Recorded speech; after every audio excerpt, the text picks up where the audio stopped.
Hi friends, welcome to my channel. ఈరోజు నేను ఒక కొత్త స్టోరీ చెప్పబోతున్నాను. ప్లీజ్ లైక్ చేయండి, షేర్ చేయండి, సబ్స్క్రైబ్ చేసుకోండి. ఉదయం లేస్తూనే అమ్మ లోపల నుంచి పిలిచింది. ఒరేయ్ బాలుకి ఒళ్ళు కాలే జ్వరం వచ్చింది, కాస్త వాడి సంగతి చూడు అని చూశాడు మనోహర్. కాస్త ఎక్కువగానే ఉన్నట్టుంది, కానీ అంత ప్రమాదకరంగా ఏమీ అనిపించలేదు వాడి పరిస్థితి. 4 సంవత్సరాల బాలు మగతగా పడుకొని ఉన్నాడు. తల్లి సోమమ్మ వేగంగా ఏ పని చేయలేదు. ఏదో పడుతూ లేస్తూ వంట చేస్తుంది. మిగతా పనంతా పనిమనిషి చేస్తుంది, కానీ ఆఫీస్కి సెలవు పెట్టే పరిస్థితి లేదు మనోహర్కి. ఈరోజు ఎలాగైనా ప్రాజెక్ట్ పూర్తి చేసి మేనేజర్ దగ్గర తన గొప్పతనాన్ని నిరూపించుకోవడానికి వచ్చిన మంచి అవకాశం ఇది. ఇదే టాస్క్ చేయలేక తన కొలీగ్స్ చాలామంది చేతులెత్తేస్తే తన మీద నమ్మకంతో తనకు ఇచ్చాడు మేనేజర్, కాబట్టి వెళ్ళాల్సిందే. ఈలోగా ఫోన్ మోగింది. హలో మనోహర్ గారా? అవును చెప్పండి, నేను రాకేష్, స్వర్ణ ఇన్సూరెన్స్ కంపెనీ నుంచి మాట్లాడుతున్నాను. చెప్పండి, మీ భార్య సుగుణ గారు కదా? అవును, తన ఇన్సూరెన్స్ డబ్బు కోసం నిన్న వచ్చాను ఆఫీస్కి. అవునండి, కానీ ఆమె చేసిన ఇన్సూరెన్స్ పాలసీ ఒరిజినల్ డాక్యుమెంట్ మీరు ఇవ్వలేదు. అది ఇస్తే మీకు 2 రోజుల్లో డబ్బు అందుతుంది. సరే, నేను 2 రోజుల్లో డాక్యుమెంట్ పట్టుకు వస్తాను. ఒక్క నిమిషం, నేను రేపు ఎల్లుండి సెలవులో ఉంటాను సార్. తర్వాత 3 రోజులు పండుగ సెలవులు.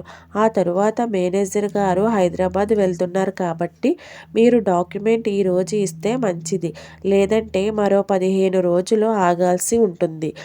తన పరిస్థితి అంతా వివరించే ఓపిక లేక, సరే ఈరోజు ఇస్తాను అనేసి ఫోన్ పెట్టేశాడు మనోహర్. ఇప్పుడు ఆఫీస్ కన్నా ఇన్సూరెన్స్ డాక్యుమెంట్ ముఖ్యం అనిపించింది మనోహర్కి. మెల్లగా చైత్ర దగ్గరికి వెళ్ళాడు.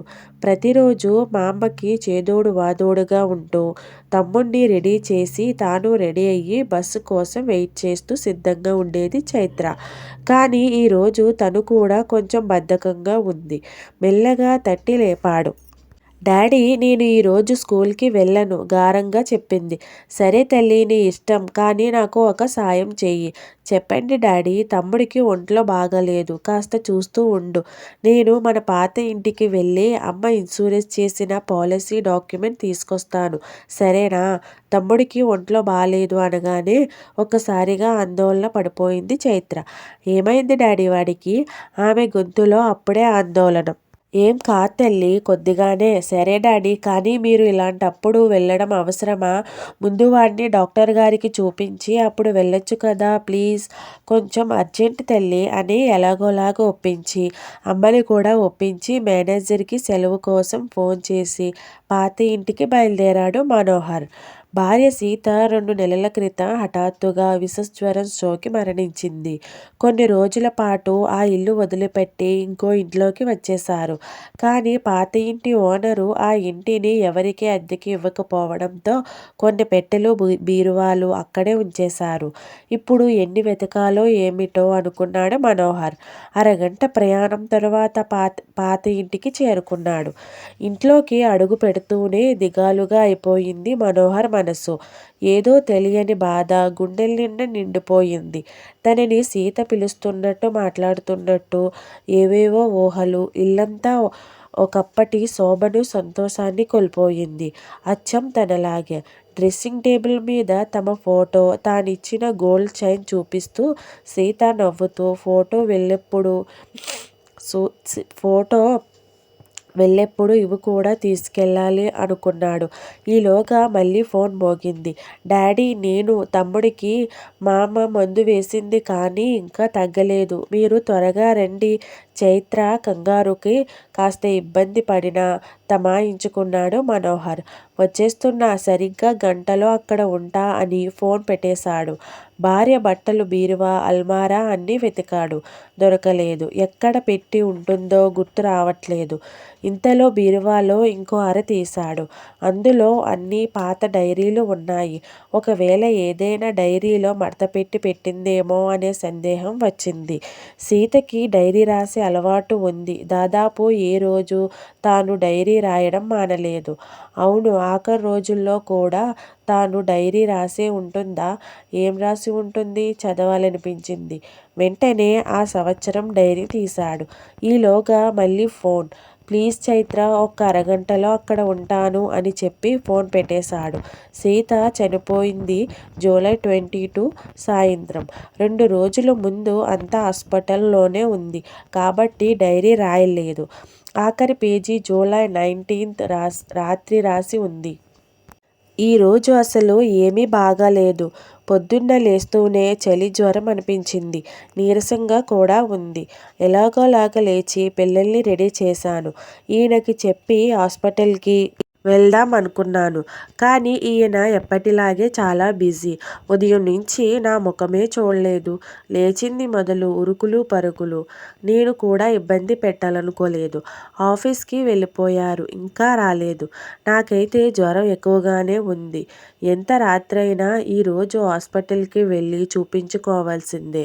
Good night. మనోహర్కి గుర్తుంది. ఆ రాత్రి తను 10 గంటలకి వచ్చాడు. రాత్రికి ఏదో టాబ్లెట్ వేసి మర్నాడు ఉదయం తీసుకెళ్ళాడు హాస్పిటల్కి.